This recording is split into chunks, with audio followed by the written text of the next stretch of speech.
Okay, Harry Josh. Yes, So hi. great to see you again. Thank you, thank you. Yes, welcome back to Toronto. I love it here. Yeah.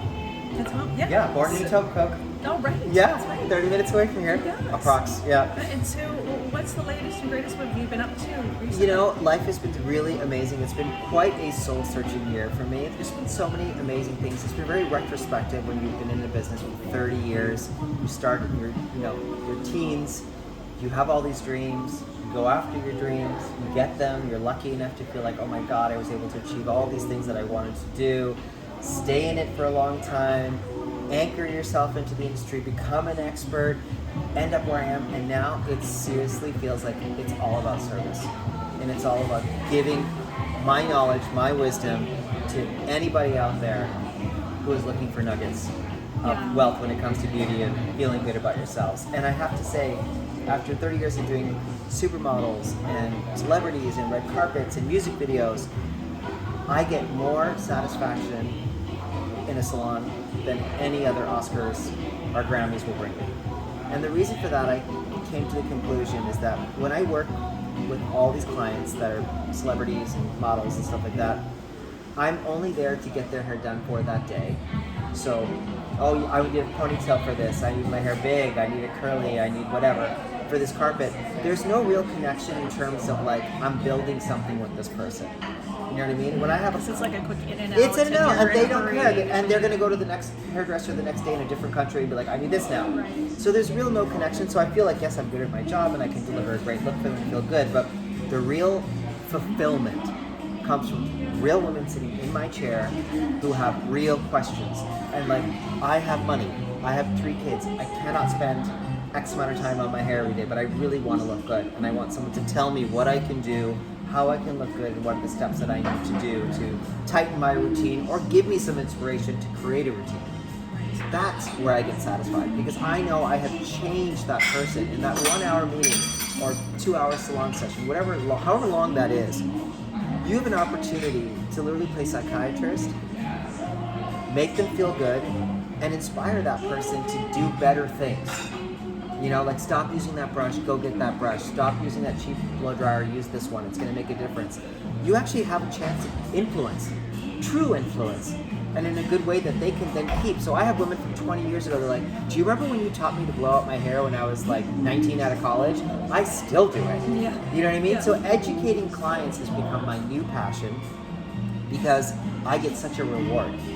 Versus working with, Oscar people and Grammy. I'm just one of the many fabulous people they'll pass through in their lives. Yeah, and I'm sure they love you. And They appreciate love you me, for they call me, it's sure. great, Yeah. and I have a great time working it, and I'm super grateful to be around it and get your work published and, top 10 this. I love all that, it's all really nice, but the real grounding, like, wow, I made a difference, comes from the salon. Yeah. That's really where I feel I can really make a difference. Yeah. I know, it's really a real connection, and you get to know people, especially over the years, right? You get to know them personally, and their like children their grow. family. Their children grow in front of me. You know. Yeah. When We are sort of like armchair psychologists in a way, right? Yeah, absolutely. Because they want to tell us everything, and they really want to connect with us, and we're so up and personal and close with our Totally. clients. So I mean, they really trust us in so many ways. I agree, and I also feel like I think people it's a missed opportunity for a lot of people who are just going into the salons, being like, oh, Susan's in for a trim, okay. Instead of really thinking it, the way I look at it, like when I work in the salon and I have like 65 clients,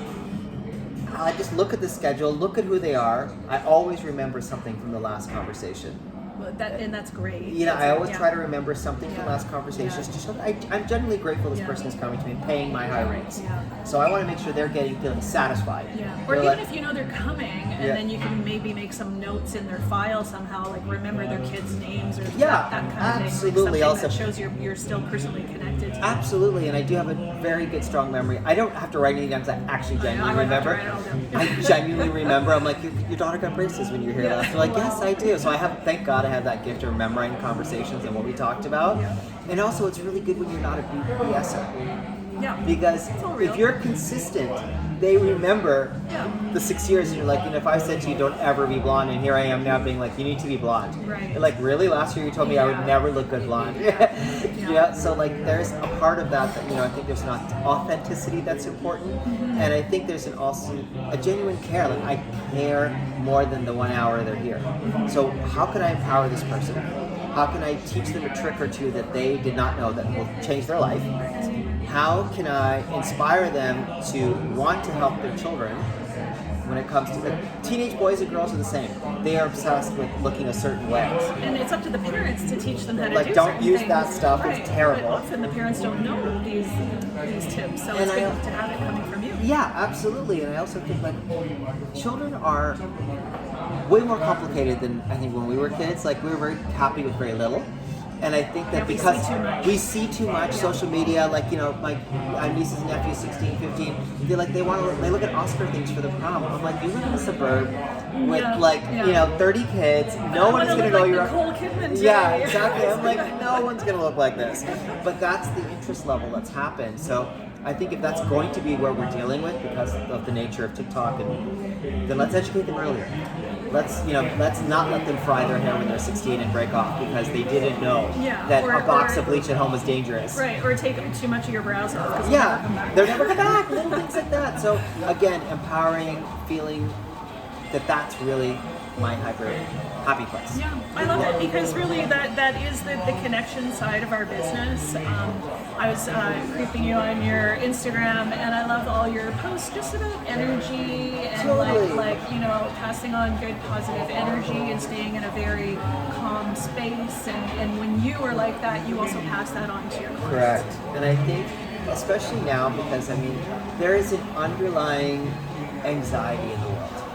I think that people don't know how to plan the future anymore because there was a very succinct way that we did stuff growing up that you're like, if you do this, this, this, then you go to this, then you go to this, then you go to this, then that'll happen. Now that social media's in the game, all bets are off. You don't need to do any of the steps that we did to get where we got to, but then you're only halfway there. So you have the notoriety, you've got the fan following, you don't have the education in the background. So there's a massive disconnect with these new people becoming insta-famous, very quickly because of maybe they're charming, they're funny, they're alluring, whatever. Not to negate any of their fans, like people are drawn to who they're drawn to, so there's no falsehood in that. They connect with somebody's lifestyle and look, right? Like that's kind of the surface side of things. Absolutely, but I think the hard thing is like now you have an audience of people wanting to learn from you, and you're not really an educator because you're only basing your knowledge on the few things you know. You don't have this repertoire of multiple years under your belt having multiple issues and why that won't work and how this could go right or left or whatever. So I think we really hit this place where it's so important to ground yourself every single day because we're inundated with way too many images and stories. Yeah, and world issues and all those things that stress I try to out. say that when I say stories, Instagram. I don't mean just like fluff because there is so much going on that there is this underlying like, oh my gosh, I had to deal with that. Like, I don't think we need to know what's happening in every part of the world. Like 20 years ago we didn't because we didn't have phones showing us what's going on in this country, that country. We were due to lack of information, but now we're overloaded. Overloaded. Now it's like too much. How do you disseminate that and just like stay calm and true to yourself and follow the professionals that know what they're talking about, or people that are going to put you in like a calmer space rather than the ranters and the completely just like the frenetic franticness of it all. So I definitely feel like at this point, like we're going back to like the posts and stuff like that, I try to remain as neutral as possible, not to have any opinions, but more general things that I feel can resonate with somebody reading this. If you're going through a breakup, this is a great quote. If you're broke, here's a great quote. If you're feeling like it's not working, here's a great quote. So in the beginning when I posted, I had friends like, are you okay? And I'm like, I'm fine. I'm like, I'm fine. I'm just trying to share. I'm just sharing nuggets because I'm in this place of like, I want to help. And I don't think a bun is as impactful as like some nuggets of wisdom right now that will get you to doing your bun. Right. Because you don't even want to do it this morning. I'm so over the bun. I can't do the bun right now. I just don't have the energy to do the bun. So anything I could do to kind of get someone to be like, stop in their day and be like, huh, never thought about that. feel different. You know what I mean? Just processing that for a second. So that's my way of contributing in a sea of beauty people who only hammer you with looks. You know what I mean? Like, here's my look today, here's my look yesterday. It's like, okay, I've seen these looks, because there's so many of us, there's nothing as great. Well, you're combining the professionalism, the knowledge, the techniques, and the tips with the advice and the good energy and the positivity. Totally. I think that's a really great combination. Yeah, and I think that I wish there was more people in between Hollywood, fashion, entertainment, beauty, that would be a little bit more mindful. With, there's really very little room for spiritual conversations or etheric conversations in this space. It's very like... We're too much about the outside. Outside is the focus. It's never the inside. And if you're inside, you're woo-woo. Like, you know what I mean? That's just too much for people. Yeah, I'm down with woo-woo too. I think there's a lot more woo-woo happening these days. I do, and I do feel that, and I think that that's a universal energetic feeling, because I, coming from that other side, see that this is how I want to contribute. This is what I feel I can bring a value, because yes, I could post this person who I just flat ironed her hair and she looks pretty, but so have 600 other people today. Right. So this is how you differentiate yourself. Yeah, I'm like, I don't need to be doing that. I'm going to try to be a different beauty person who's not posting his work, posting his philosophies, what what my life has taught me, and how I feel I could be of value for those looking for something new. Yeah. You've done some really top-notch celebrities, some real beauties. Is there some faces, or should I say faces, hair that you've done more often? Do you have kind of regulars? Well, I mean, I have to say, it's like, after when you've done it this long, 25, 30 years, sure, I have relationships 25, 30 years with so many people, like Giselle, 25 years working with her. I worked with Kate Bosworth for 15 years, Alan Pompeo 15 years, Elena Christensen 20 years. So it's not so much that I'm, on the pulse of what's happening in their world every now, but I have 1,000 stories and 1,000 countries and 1,000 cities and 1,000 red carpets I've done with each one of those people. And it's been so amazing to look back and be like, wow, I can't believe I got to experience the life I got to experience. I was around something, being backstage at the Oscars, little moments in my life that little Harry would have been like, wow, you are backstage at the Oscars brushing Gwyneth Paltrow's hair. Do you pinch yourself sometimes and go? I do. It's never checking lost the on me. situation right It's now. never lost on me. Even after 30 years, I still get so excited when I introspect. And that's what I would, if I were to say anything right now, I'm in my introspective era. It's not like this is I'm going to do a look back because I'm walking away from it. It's more like, wow, look where I've come from. It's a chapter. It's another chapter. It's a big chapter for me. I'm just looking at the first 25, 30 years of doing this and seeing how I've contributed to the beauty industry, all those things. I'm just like, wow, I was a part of so many cool things. The fact that I was able to be part of a significant trend. So for example, you think of the 70s and you think of Farrah Fawcett, Charlie's Angels, all that stuff. That was You were there. Yeah, that was the look. That was that. And then you had Jennifer Aniston, Friend's haircut. Chris became famous for that. You know what I mean? Right. So I feel what Chris feels like. He did the Rachel, and then I did the Giselle. Yeah. So it's for me, wow, millions of people around the world emulated something that I had created, unbeknownst to me until social media came out. We're like, oh no, that we're trying to look like her. Because it is art, Yeah. but also a trend. Yeah. So it does combine those two things. So I feel so lucky to have been a part of that, named by, maybe it was UK style, the Godfather of Balayage. They did a family tree. I love it. Can I kiss your ring? Yeah, it was just so funny. They did a chain of where it all started, and they said it was Giselle in 2003 was the first time people had noticed the dark rights. To work with such a superstar too, which Totally, and we're friends first and foremost. I know her kids, I know her family, she knows mine, and we work together when it works, and we don't. But it's not like this. She's not this kind of a celebrity that's takes her people everywhere. She doesn't roll deep. Entourage. Yeah, she has no entourage. She wants to be as easy as possible. If the photographer's I'd like to work with this person, she's okay. It's fine. You know what I mean? She's very team player. You know what I mean? Not this diva who's no, I'm walking with my 6 people, or take it or leave it. And there's nothing wrong with that either. But because I feels lucky to be part of those groups when I've been part of those groups. But I'm not always, and that's okay too. You know, so it's just been really nice. I just take everything with a big grain of salt. It's been unbelievable. I don't think it's over. I think the second chapter is changing, and it's going to look quite different than the first.